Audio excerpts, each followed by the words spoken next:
All right, we have a little technical issues, but welcome everyone to week 6 of Stepping into the World of Dementia virtual tour. I have two questions for you. Number one, how many of you are providing care for a loved one and you already have everything together? You know where your loved one's documents are, you know who is over this bill, you have everything together. Question number two, how many of you, period, have everything together, already planned, just in case an emergency occurs? Well, for me personally, I'm right now talking to my parents who are seniors about preparing for the unexpected. Why? Because that would take a load off of the children. And number three, just think if you had somebody who could help you to get everything in order. Well, let me tell you, you have come to the right place today. I would like to tell you about the topic for today is planning ahead for peace of mind. And the speaker for today is Miss Sarah Kendrick, and she's with RHA Services. And she's going to talk to us about planning ahead for peace of mind. Sarah, Thank you so much for having me. I'm really excited to get to share with everyone. I will give just a little bit more background information because I do like to share my story. I think it really matters, and it's why I'm doing this work. I started this business in 2020 after some of the experiences that my family had when we lost both of my grandmothers within about 6 months that year. It was a lot, and my family was really overwhelmed, and we didn't have a lot of the information that we needed, which led me to wanting to help other families avoid that situation. And so I've developed a way to do that. And so I'm going to share with you today some of the things that I've learned that are really important that you can actually start implementing now. But feel free to ask questions or let me know if there's something specific that you want to know about because I'm happy to share what I've learned. Because it's a tough time when you're trying to sort everything out and you're the only person who knows the answers. So I'm going to take you on a little journey with me. So come with me on a little trip. You and some of your closest friends have decided to take a long awaited trip to a gorgeous island, leaving your loved ones at home. You fly into the mainland and then take a boat over to the only dock on the island. The only way to get there.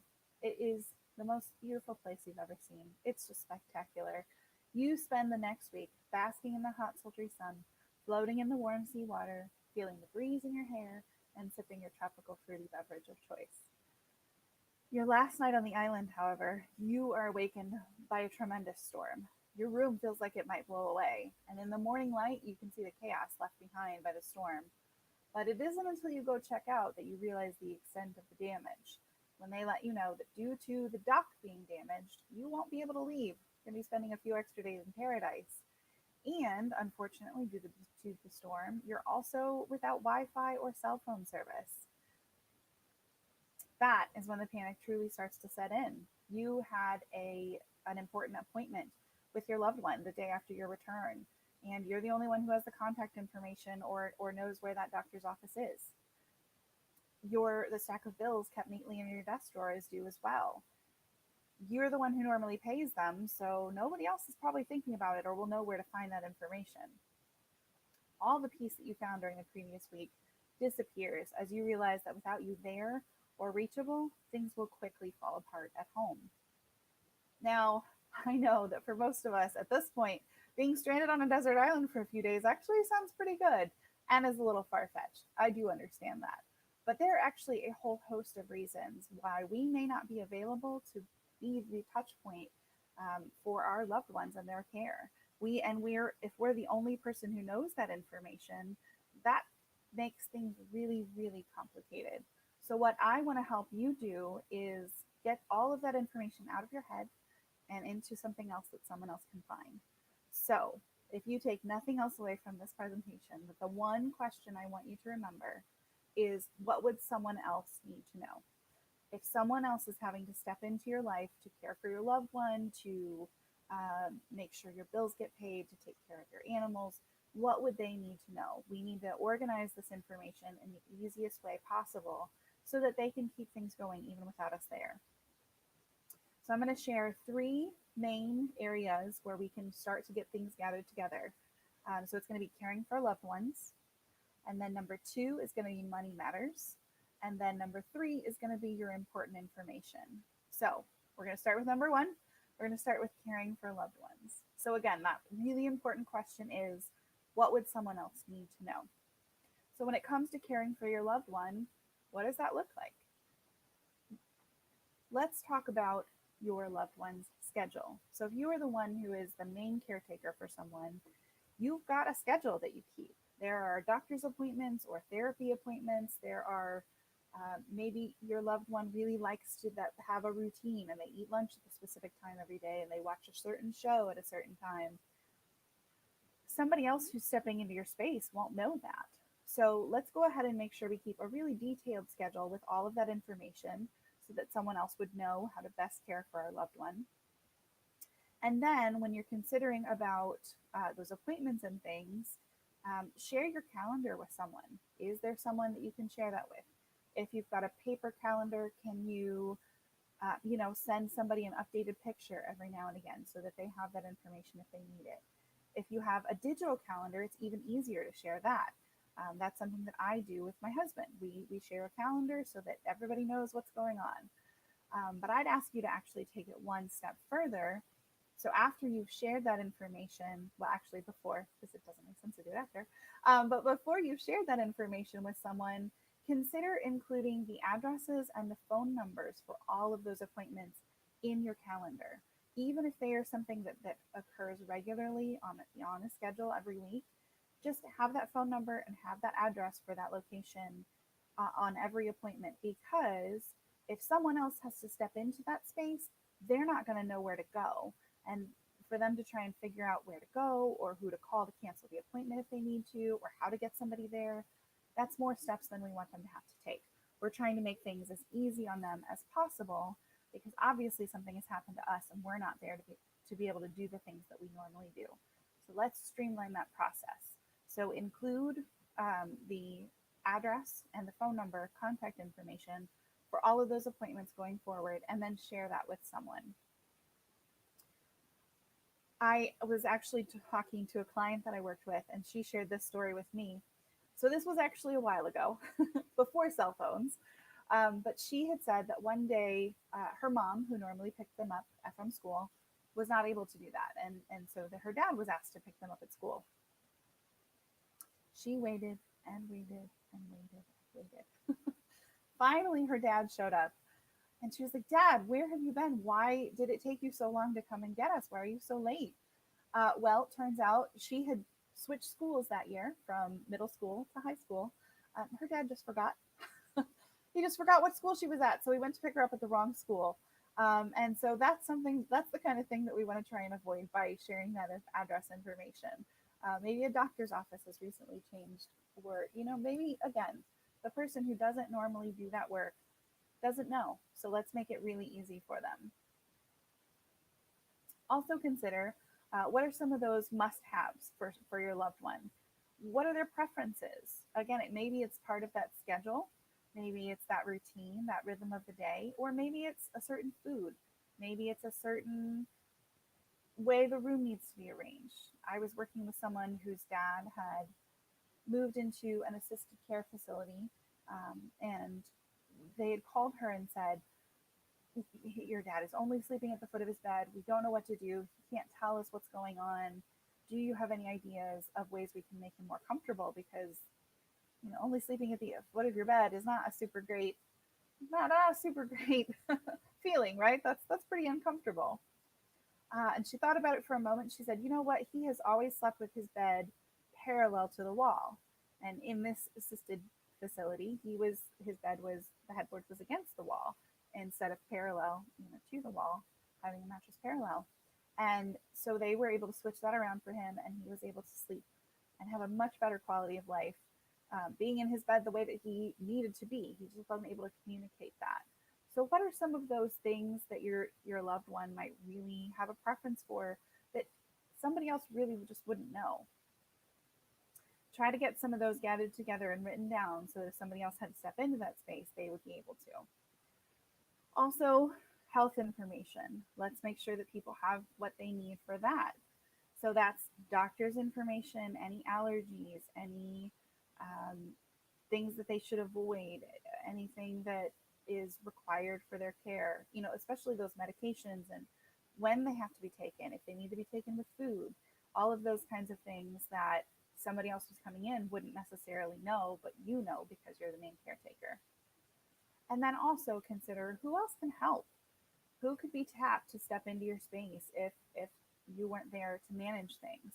What does that look like? Maybe it's a family member, maybe it's a friend or a neighbor. But there are some people surrounding us who can help if we're not able to. So go ahead and start to loop them in now. Say, look, if anything ever happened to me, here's the information I need you to go and find so that you can care for this loved one well.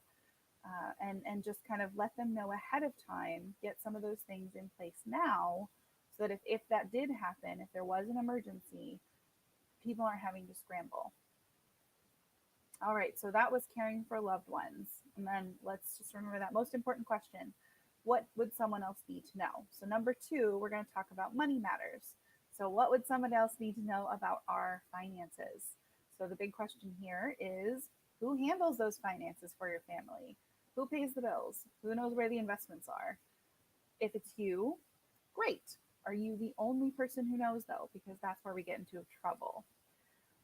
And if it's not you and it is your other partner, maybe let's get some of that written down, because if something happened to them, you're still going to need that information. So start to keep a list of those accounts. Where are they? How do you pay those bills? Do you have login information? Is everything tied to your bank account, or do you pay everything separately? Is it on auto pay? Is it on your credit card?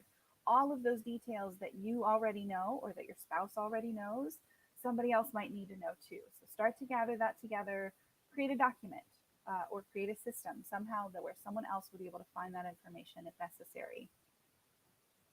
And then, of course, make sure that they have those passwords and that login information, because without those, there's not a whole lot that people can do.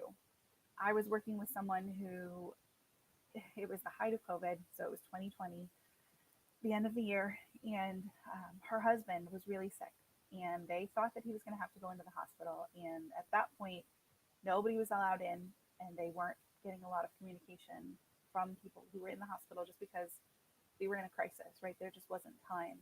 And they thought that that's where he was headed, and didn't know what was going to happen after that. And she kept hearing him get up in the middle of the night and go write things down. And she's like, "Hon, what are you doing? You're sick. You need to be in bed." And he said, "I am trying to think of all of our passwords and all of our logins for our bank accounts and for our bills, because you don't know any of those. And if something happens to me, you need to have this information." So, oof, right? Let's put yourself in her shoes. Like, how bad did that feel for her to know that he was sick, but he was still trying to care for them? And this was information that she just didn't have. So we want to avoid that situation, right? Let's get some of that gathered up ahead of time, because we don't always know when those emergencies are going to happen, but we do know that this information is going to be necessary. So now is a great time to get things started. So a special note that I'd like to offer you for your finances is, please make note of what accounts are on auto pay. So those auto pay accounts, they are great until they are not. And it's one of those things where, as long as your bank account is open, they will continue to charge you. As long as your credit card is active, they will continue to charge you. And the problem comes in if those need to be canceled and someone doesn't have your information, or you're not available to give that information. I was working with another family who, the dad had passed away. He had a business, and he had a lot of his business expenses, advertising and his email accounts and different things like that, set up on autopay, because it's so much easier. Well, his family didn't have access to those, and there was nobody else in the business who had that information.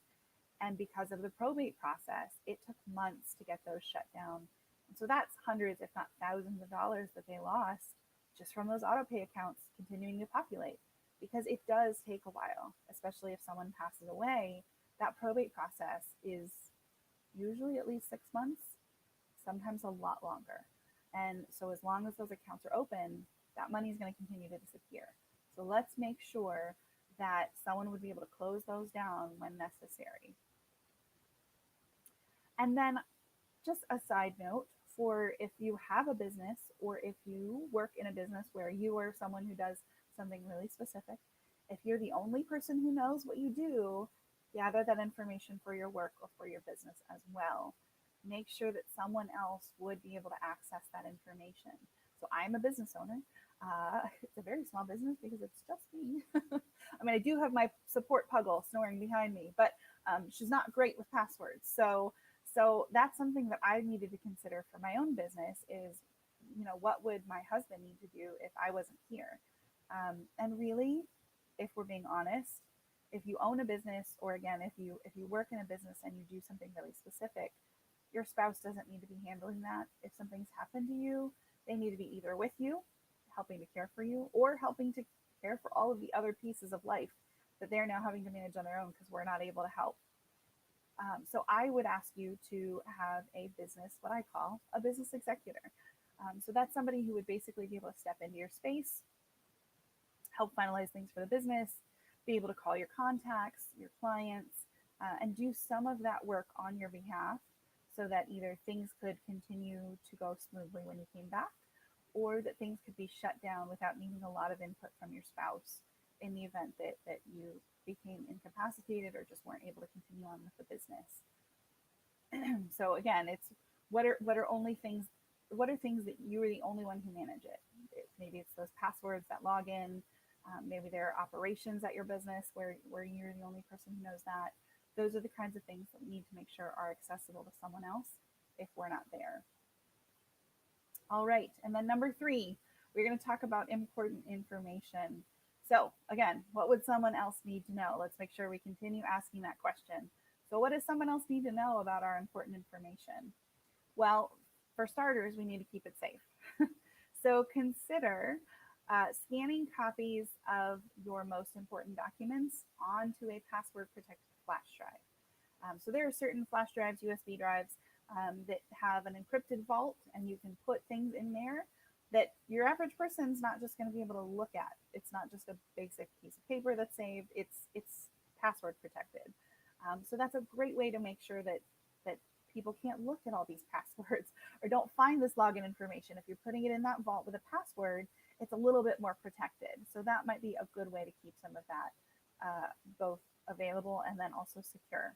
And then on that flash drive, you can also keep scanned copies of birth certificates, marriage certificates, copies of your credit cards. So if you've ever tried to cancel a credit card without a credit card, you already know it's really hard to do. So scan a copy of your credit cards and keep a list of those on there, especially the phone number on the back of the card. That is the most important piece that I remind people about all the time. That's the phone number you need to call if for some reason your card gets lost or stolen. If you need to cancel that card for any reason, you might have 3 Chase cards and they will all have different phone numbers because they all go to different departments. So trying to find that information without that phone number is really hard. So make sure you get that phone number on the back. But you can just scan a copy of those credit cards, any of your certifications or education that's required for your job. Keep that on there because if you have to get out of your house in a hurry, in an emergency, it's much easier to grab a flash drive than to try to gather up all of your important papers and then run. So I was doing a disaster prep course actually with someone who had lost their house in a wildfire. And something that she had mentioned was she didn't have the certifications that were required for her to do her job. So she had to get new copies of those, which she was able to do. But again, they've already had a tragedy. Let's not make things harder. If she'd had a scanned copy, at least that was something to show her employer, to show, the people who needed to get that information put into place. And then she lost a bunch of credit cards. She lost those different store accounts and things that they weren't really considering. They didn't keep them in their wallets, but those were things that got lost in the fire that they then had to try and track down later. So again, that's the kind of thing we want to avoid. Then also, as far as your important information goes, even if you don't store a lot of things on your phone, please make sure that someone else has the passcode for your cell phone. Unfortunately, it does not matter the circumstances that you find yourself in if you don't have that passcode to a loved one's phone.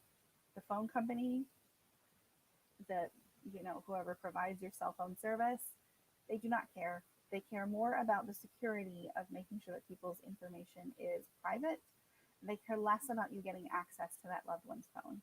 So please share that information with someone who's trustworthy, of course, but share it with someone. It's if there are pictures, if there are things on that phone, honestly, even if you lose your phone, it'd be good to have a backup for that. So make sure that somebody has that information. Um, Something that is happening that is kind of exciting is that more of those companies are realizing that your digital estate needs to be part of your estate planning process, and they need to let people set things up ahead of time.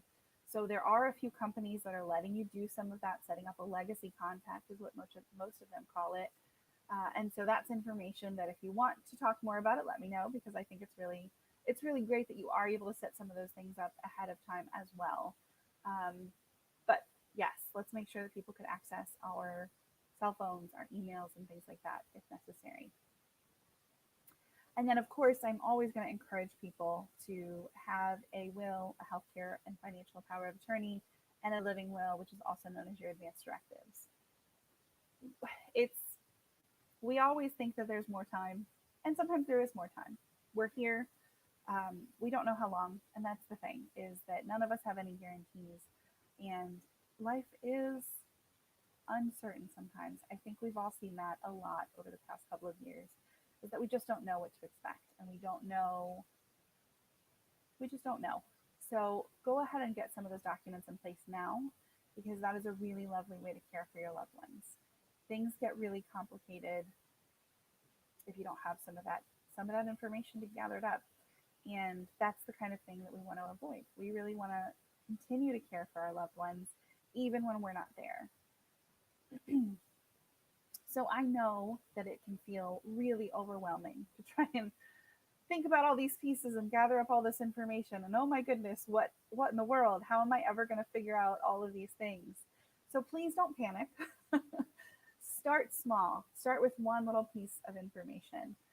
Something that I recommend to people who are trying to figure out all of those essential pieces that they manage is just start with today. Start with today. Keep a piece of paper with you, and every time you do something that's noteworthy, just write it down on that piece of paper. And then at the end of a month, you've got a really good idea of the things that you manage in a month. And especially as a business owner, or as someone who's caring for a loved one, you really need to know what that picture looks like. And then after you've gotten a month's picture, you can do a quarter, you can do 6 months. What are things that you only do annually that somebody else isn't going to think about? That's an easier way to step into it than, oh my gosh, I have to sit here and think about what I do over a whole month's time. Like, that feels impossible. So just start with today. Start with one small piece that you can manage, and start moving in the direction of getting things gathered together, and getting this information gathered up. And then if you have more questions, if you want some more help, so part of the work that I do is I have developed a book and a system of getting all of this information gathered up into one secure, fillable PDF document that's able to be edited by you going forward. And over the course of 3 sessions, I'm able to help you think about all of the pieces from pets to insurance to kids to end of life plans, and everything in between, finances and bills.